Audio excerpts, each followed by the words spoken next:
Zdajle pa bomo še nekaj več izvedeli o čopasti zobni ščetki. Z nami bo namreč doktor dentalne medicine Vedran Lazarević.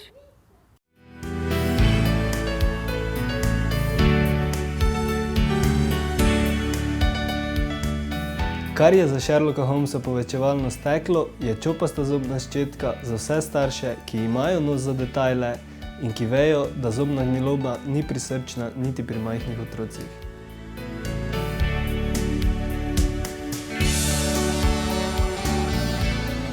Majhna glava in en stop ščetin sta odlična v majhnih otroških ustih pri čiščenju vdolbinic majhnih mlečnih zobkov, v katerih se zelo rada nabira lepljiva, zobem škodljiva hrana.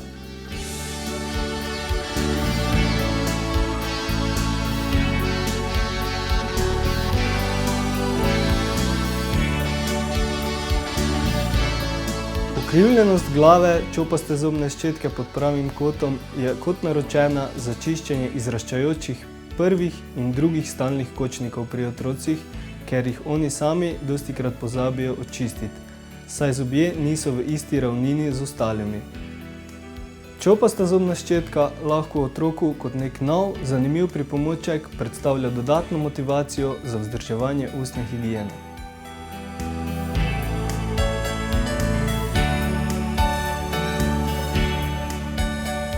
Ščetkanje zob je vsakodnevno rutinsko opravilo. Ravno zaradi te rutine se nam pogosto zgodi, da pozabljamo težko dostopna mesta, kot so izraščajoči modrostniki, zadnje ploskve zadnjih zob in tesno stanje v sprednjih zobeh. Taka mesta lahko odlično očistimo z čopasto zobno ščetko, ki ima odličen nos za detajle.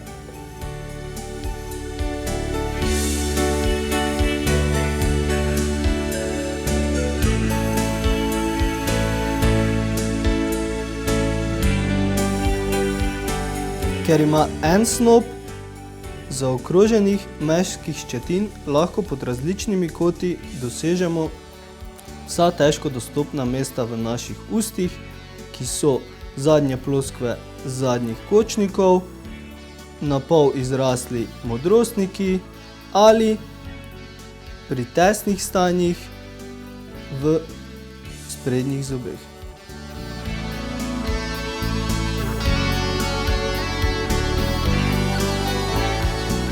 Njeno majhnost lahko s pridom izkoriščajo ljudje z močnim refleksom bruhanja pri ščetkanju zob in si tako lažje sčistijo jezične ploskve zadnjih zob.